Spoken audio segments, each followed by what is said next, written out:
όπως σας είπε ο δάσκαλός μου, ο κ. Βαγγέλης, με λένε Μάκη Κερουλάνο και είμαι ένα από τα μέλη του Διοικητικού Συμβουλίου της Φιλαρμονικής Σχολής Λιξουρίου. Το Λιξούρι και όλοι εμείς πρέπει να είμαστε περήφανοι για το ότι η φιλαρμονική μας είναι η παλιότερη, η αρχαιότερη σε όλη την Ελλάδα. Ιδρύθηκε το 1836, όπως θα μας πει και η κυρία. Ποιο αιώνα, ποιο αιώνα? 101. Όλα αυτά τα χρόνια η φιλαρμονική αποτελεί ένα σχολείο. Αυτό είναι το κύριο χαρακτηριστικό, είναι σχολείο. Όπως είναι το σχολείο που πηγαίνετε εσείς, άλλο ένα είδος σχολείου είναι η φιλαρμονική. Στο οποίο ο καθένας μπορεί να έρθει και να μάθει μουσική. Να μάθει θεωρία και να μάθει και κάποιο όργανο από αυτά που προανέφερε ο κύριος Τερφυλάκος. Δεν εννοείται να μην γνωρίζουμε την ιστορία μας. Σήμερα θα μιλήσουμε για την ιστορία της φιλαρμονικής. Εγώ ήμουν εγώ μικρό παιδί σαν και εσάς, όταν δεν έτσι οργανώταν τέτοιες ενημερώσεις. Ο πατέρας μου με πήρε το χέρι και μου λέει: παιδί μου, πάμε εκεί να μάθεις μουσική. Μικρό παιδί, εγώ δεν ήξερα τι θα πει μουσική. Δεν ήξερα την ιστορία της μουσικής, της φιλαρμονικής μας.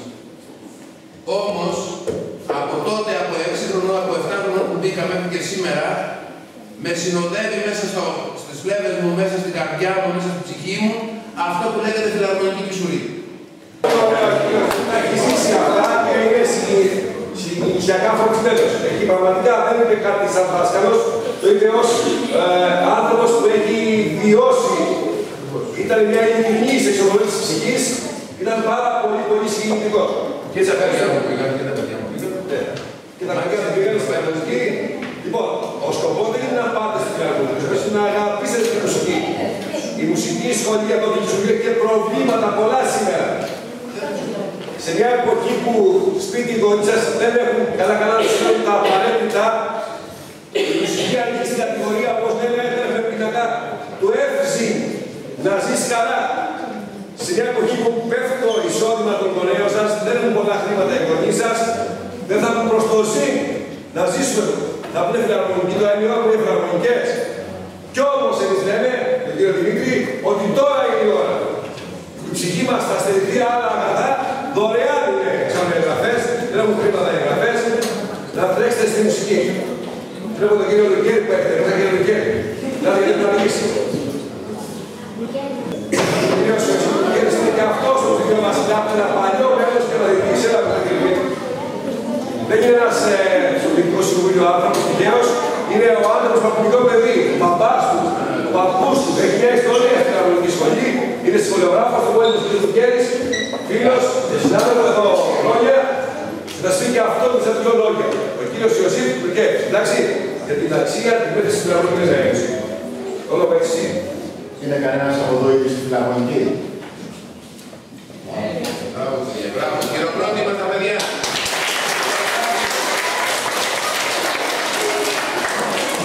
Και πιο δυνατός αυτός σε αυτούς που θα πάνε από εδώ και πέρα. Για να δω.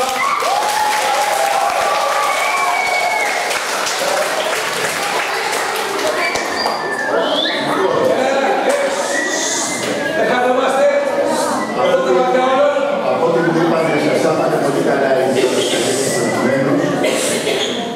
θα σας τα πει ακόμα καλύτερα η κυρία Βίβη.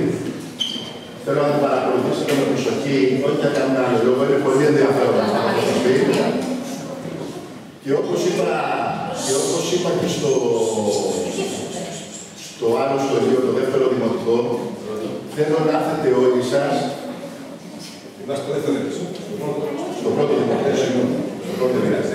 Θέλω να έρθετε όλοι σας να φτιάξουμε στη φιλαρμονική το τρίτο δημοτικό. Τώρα περιέχει και τα δύο. Έτσι. Και θα ήθελα την φιλαρμονική, τη μουσική, να μην την αντιμετωπίσετε σαν ένα μάθημα που σας αγχώνει. Στη φιλαρμονική θα έρχεστε για να περάσετε καλά. Η μουσική είναι πάνω απ' όλα ψυχαγωγία, είναι διασκέδαση Και ελπίζω να είστε όλους. Δυο λόγια διαβατικά ως μικρός Ιωσήφ, ο μικρός Ιωσήφ δυο λόγια διαβατικά ως ένα Ιωσήφ. Πατέρας δυο λόγια διαβατικά. Όχι, γιατί αυτό είναι μικρός είναι. Μίλησαν πριν από εμάς, μίλησαν για να σας προσκαλέσουν στη φιλαρμονική. Εγώ τώρα θα σας πω απλά μια ιστορία.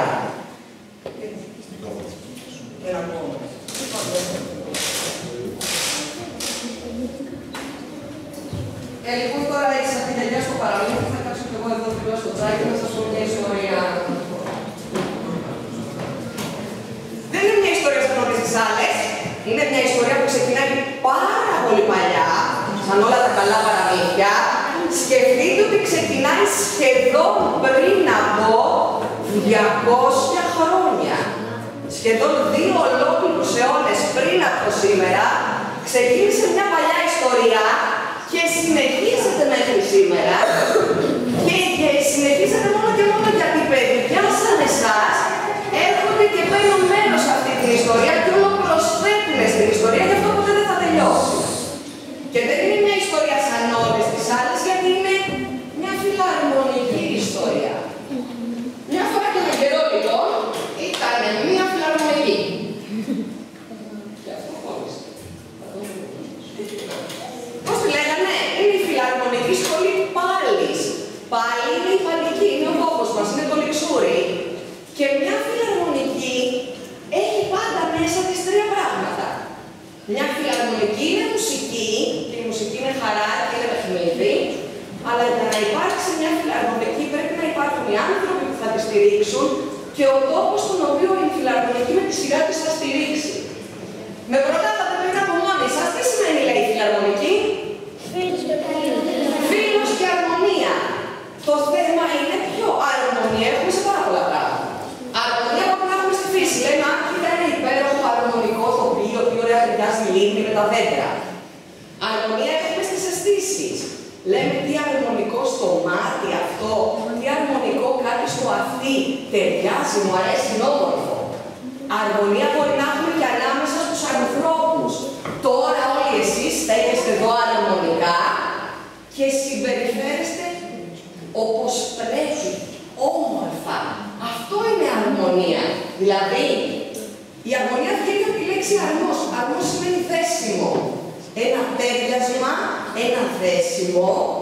Και όταν κάτι δένει πολύ καλά με το διπλανό του, σαν τα κομμάτια ενός παζλ, ας πούμε, τότε είναι όλα αρμονικά δεμένα. Έχουν ισορροπία, έχουν συμμετρία, έχουν συμφωνία. Η φιλαρμονική λοιπόν σημαίνει ότι δένει κάτι με έναν τρόπο που είναι ισορροπημένο. Τι? Δένει οργανάκια, δεν ήχους. Έχουμε διαφορετικά οργανάκια, πνευστά οργανάκια όπως είπαμε, και άλλα τα πάρουμε και τα ενώσουμε όλα μαζί. Αλλά με έναν τρόπο που όλα είναι συμμετρικά και όμορφα και ισορροπημένα, βγάζουμε μια φιλαρμονική και αυτό είναι πάρα πολύ όμορφο. Να δοκιμάσουμε να δούμε αν πιάνει. Θα πάρουμε τα οργανάκια ένα-ένα. Όχι όλα, αλλά κάποια.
Χρειάζεται να περάσουμε πάρα πολλές περιπέτειες από τη στιγμή που θα πρωτοβούμε στη φιλαρμονική και μέχρι και εμείς να μάθουμε και να φτάσουμε να κάνουμε κάτι τόσο όμορφο μαζί με τους άλλους αρμονικά.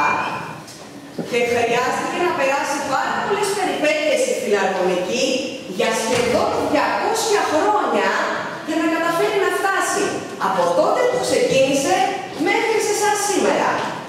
Να δούμε λοιπόν το ταξίδι της από τότε που γεννήθηκε η φιλαρμονική μέχρι σήμερα. Για να έχουμε λοιπόν μια φιλαρμονική, θέλουμε οργανάκι, και να τα ενώσουμε για να φτιάξουμε μουσική. Η φιλαρμονική είναι μουσική. Αλλά η φιλαρμονική για να υπάρχει είναι οι άνθρωποι της και οι άνθρωποι πάντα είναι ο τόπος μέσα στον οποίο ζουν. Για μας είναι το Λιξούρ.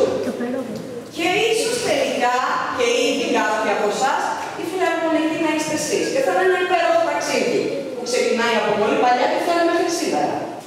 Είναι μια πολύ παλιά ιστορία. Όπως άλλαξε το Λιξούρι από τότε μέχρι σήμερα, κοιτάξτε πόσο διαφορετική είναι η πόλη, όπως άλλαξαν οι άνθρωποι από τότε μέχρι σήμερα, έτσι και η φιλαρμονική πέρασε πάρα πολλές περιπέτειες.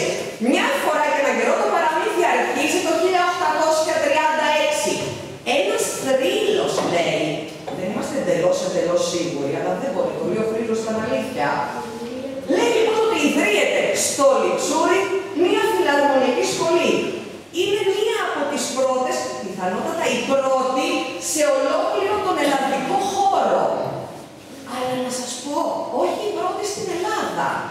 Γιατί τότε, όπως σας θύμισε και ο διευθυντής σας, τα Επτάλισσα δεν ανήκουν ακόμα στην Ελλάδα. Μπορεί να μην κατακτήθηκαν ποτέ από τους Τούρκους, κατακτήθηκαν όμως με τη σειρά τους από πολλούς ξένους κατακτητές, τους Ιταλούς, τους Γάλλους και τελικά τους Άγγλους. Και εκείνη την εποχή η Κεφαλονιά βρίσκεται υπό αγγλική κυριαρχία. Εκεί λοιπόν γεννιέται η φιλαρμονική σχολή Λιξουρίου. Είναι λοιπόν η παλιότερη φιλαρμονική στην Ελλάδα. Μια φωτογραφία, ένα παλιό τύπο γράφει μέχρι και το 1832. Οπωσδήποτε όμως ένα σχολείο γεννήθηκε τη μέρα που γεννήθηκε η φιλαρμονική.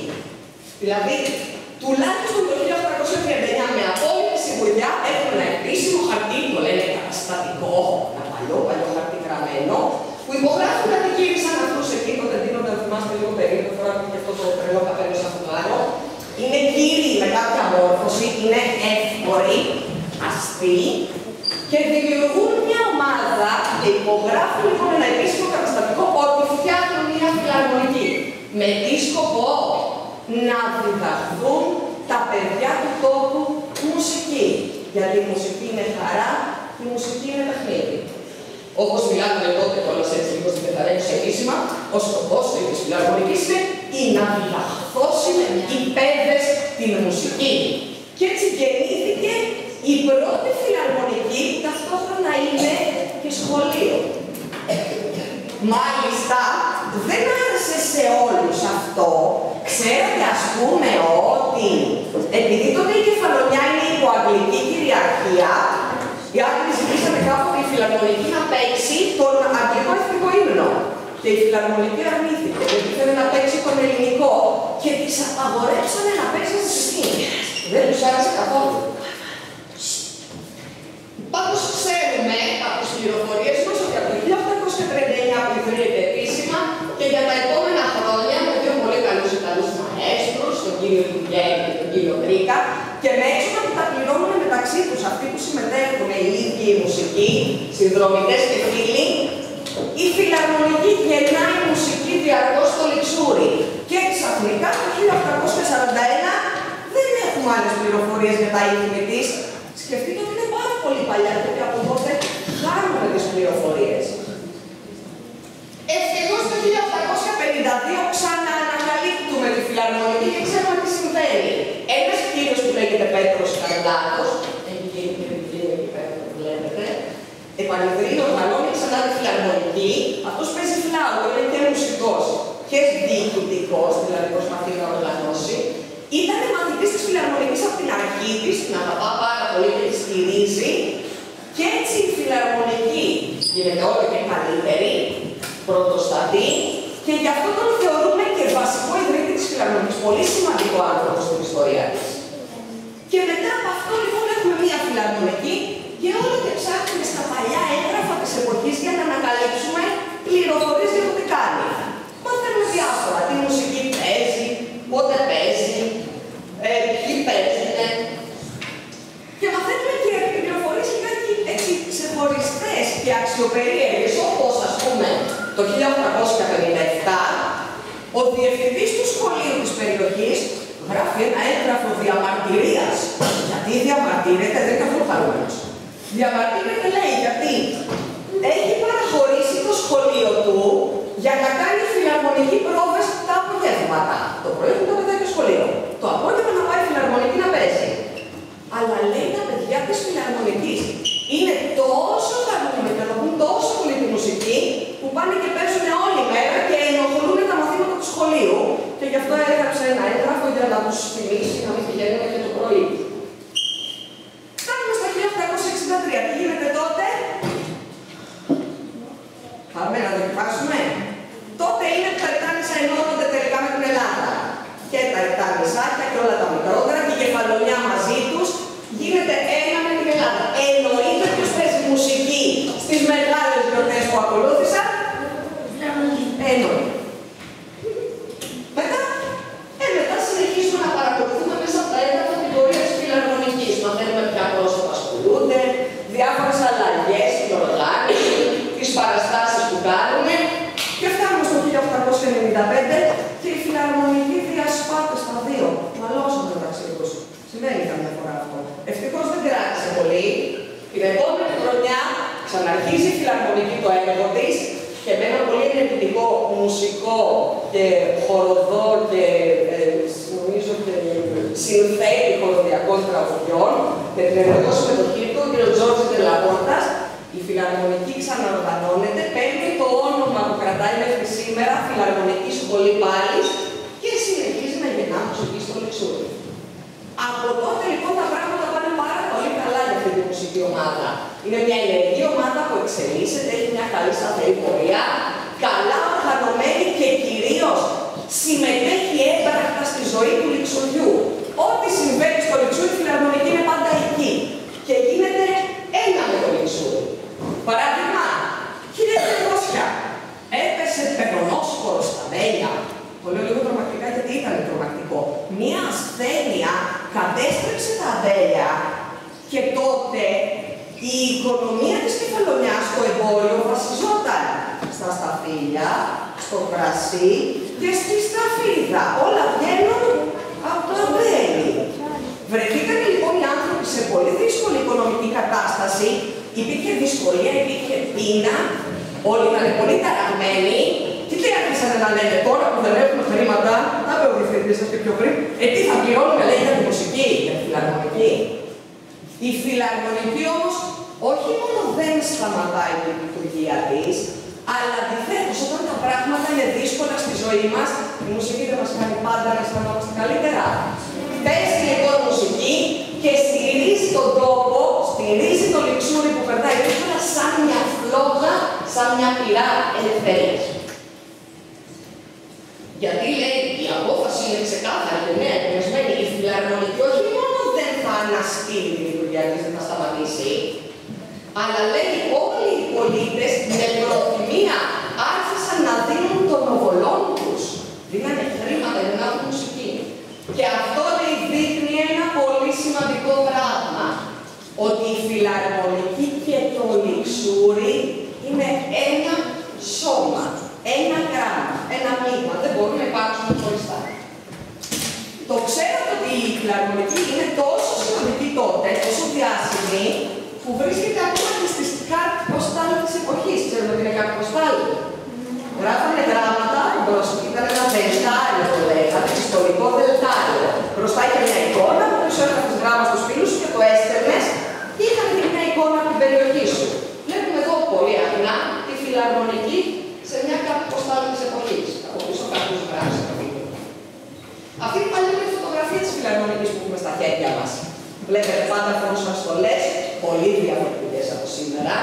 Είναι μια φωτογραφία ενώ βρίσκονται στη Ζάκυνθο για συναυλία και επιστρέφουμε στο νησί. Το ξέρετε ότι το 1910 η Φιλαρμονική, ενώ είναι ήδη από μόνη της σχολείο μουσικής, ιδρύει κι άλλο ένα σχολείο. Ίδρυσε ένα νυχτερινό σχολείο για απόδους πέντας. Για παιδάκια που δεν είχαν χρήματα να πάνε στο σχολείο. Για έφηβους λοιπόν και παιδιά, την ονομάσανε Φιλαρμονική Σχολή Απόρων Παιδιών και Εφήβων και αυτό το όνομα την ακολουθούσε για πάρα πολλά χρόνια. Άλλη μια παλιά φωτογραφία, περίπου το 1930. Και μετά έρχεται ο πόλεμος, ο δεύτερος παγκόσμιος πόλεμος. Φτάνουμε λοιπόν στο 1940, η Κεφαλονιά όπως και η υπόλοιπη Ελλάδα βρίσκεται υπό γερμανική, ιταλική και βουλγαρική κατοχή. Πόλεμος. Η Φιλαρμονική λοιπόν τυπικά διακόπτει τη λειτουργία της. Βεβαίως ανεπίσημα συνεχίζει κανονικά και παίζει. Και μάλιστα καμιά φορά και σε γιορτές αντάρτικες, λίγο παράνομες, ακόμα και καμιά φορά δεν τους λέγανε ότι θα πάνε να παίξουν. Και πηγαίνουν να το στηρίξουν χωρίς να το γνωρίζουν. Και μετά τελειώνει ο πόλεμος. Ευτυχώς. Στο Λιξούρι λοιπόν, πριν ακόμα απελευθερωθεί η Ελλάδα, την εξουσία έχει το ΕΑΜ. Μια επαναστατική εξουσία, μια οργάνωση. Μία από τις πρώτες της αποφάσεις να ξαναφέρουμε πίσω τη μουσική. Η Φιλαρμονική λοιπόν ξεκινάει να λειτουργεί, αλλά δυστυχώς μετά το δεύτερο παγκόσμιο πόλεμο ξεκινά σχεδόν αμέσως ένας εμφύλιος πόλεμος. Είναι πάντα χειρότερος ο πόλεμος. Όπως και να έχει, φαίνεται ότι η Φιλαρμονική είναι πάρα πολύ σημαντική για τον τόπο. Και γι' αυτό το Λιξούρι συνεχίζει και πολεμά για να λειτουργεί η Φιλαρμονική κανονικά. Ιδρύονται συμβούλια που στηρίζουν τη Φιλαρμονική όχι μόνο στο Λιξούρι, αλλά και σε άλλες πόλεις της Ελλάδας και στο εξωτερικό. Και φτάνουμε σιγά σιγά στο να γίνει η Φιλαρμονική μια εξαιρετική ομάδα για τον τόπο.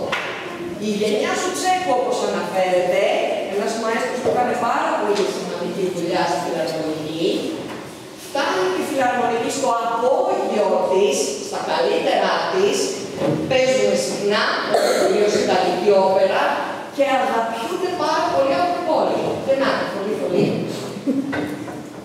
Έρχονται από το παρελθόν. Κάπου εκεί όμως, το 1953, όπως ξέρετε όλοι, η Κεφαλονιά διατηρείται από τους σεισμούς.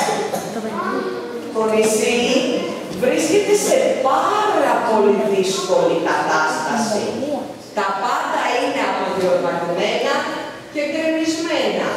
Η Φιλαρμονική όμως δεν σταματά να παίζει. Γιατί όπως είπαμε, στα δύσκολα η μουσική μας στηρίζει και μας ανανεώνει. Τι κάνουμε λοιπόν, κοιτάξτε, μέσα στην καταστροφή, μέσα στο τίποτα, είναι η χαρακτηριστική αντίδραση της Φιλαρμονικής με τους σεισμούς του 1953, οι οποίοι σεισμοί κατέστησαν το νησί ένα σωρό ερειπίων. Όμως η Φιλαρμονική, ανασύροντας από τα ερείπια όργανα και στολές, συνεχίζει στο ερειπωμένο και τρομοκρατημένο Λιξούρι να στέκεται μόνο αυτή, λειτουργώντας ένα από τα λίγα όρθια κτίρια στο σημερινό, ή στο πρώην σημερινό πια, στο παλιό γυναικομείο Λιξούρι. Πριν από τους σεισμούς, στεγαζόταν σε αυτό το κτίριο που βλέπετε. Στην αρχή ήταν στάθμητα αποθήκη, μετά χρησιμοποιήθηκε ως θέατρο. Για λίγο καιρό στέγασε και τη Φιλαρμονική και έπεσε από τους σεισμούς και η Φιλαρμονική έφτασε στο γυναικομείο. Συνεχίζει λοιπόν η Φιλαρμονική παρόλη την καταστροφή με πρόγραμμα να κάνει μουσική. Αυτά είναι τα προγράμματα της εποχής για τις συναυλίες. Παρατηρείτε ότι είναι χειρόγραφα. Τότε δεν είχαν ακόμα εκτυπωτές, κομμουνιστές. Εντάξει. Τα γράφουν στο κεράκι και τα μοιράζανε. Η Φιλαρμονική του Λιξουριού είναι επίσης η δεύτερη στην Ελλάδα που φτιάχνει τμήμα φιλαρμονικής ειδικό για κορίτσια. Ενώ λέει στο καταστατικό, σε εκείνο το επίσημο χαρτί που λέει πως είναι οργανωμένη φιλαρμονική, μπορούν να παίξουν, προβλέπεται ότι παίζουν μαζί άντρες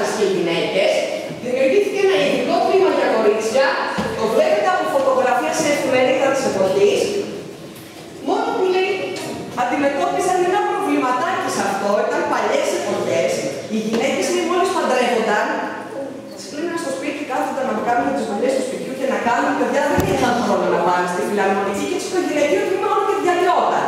Γι' αυτό από το 1980 και μετά η φιλαρμονική είναι πάντα ανοιχτή, αγόρια, κορίτσια, άντρες και γυναίκες παίζουν μαζί. Τελικά λοιπόν, τι είδαμε? Εγώ είδα ότι 2 ολόκληρους αιώνες η φιλαρμονική πέρασε από 1000 διαλύματα. Τσακωθήκανε, τα ξαναβρήκανε, πόλεμοι, σεισμοί, υπερονόσπορος. Έκανε και ξανά βρίσκε τον δρόμο της, αλλά τελικά πάντα έβρισκε τον δρόμο της. Ακολούθησε την ιστορία, ακολούθησε το λιξούρι και το στήριξε στις ανάγκες του τόπου λοιπόν. Είναι δεμένη με τον τόπο και τους ανθρώπους και συνεχίζει να διδάσκει 2 αιώνες δωρεάν τη μουσική στα παιδιά του τόπου. Γιατί να μην ξεχνάτε ότι η φιλαρμονική είναι μουσική. Αλλά μαζί με αυτό να μην ξεχνάμε ότι είναι και ο τόπος που τη γέννησε. Το όμορφο λιξούρι. Και φυσικά η φιλαρμονική είναι οι άνθρωποι του τόπου και αν ψάξετε με προσοχή στις φωτογραφίες, όλο και θα βρείτε ένα γνωστό, ένα θείο, ένα ξάδερφο. Έστω και στις παλιότερες και σίγουρα στις πιο καινούριες. Γιατί η φιλαρμονική πολύ σύντομα μπορεί να είστε εσείς. Και επειδή λοιπόν είναι η πρώτη φιλαρμονική στην Ελλάδα, σας εύχομαι και εγώ με τη σειρά μου να γίνετε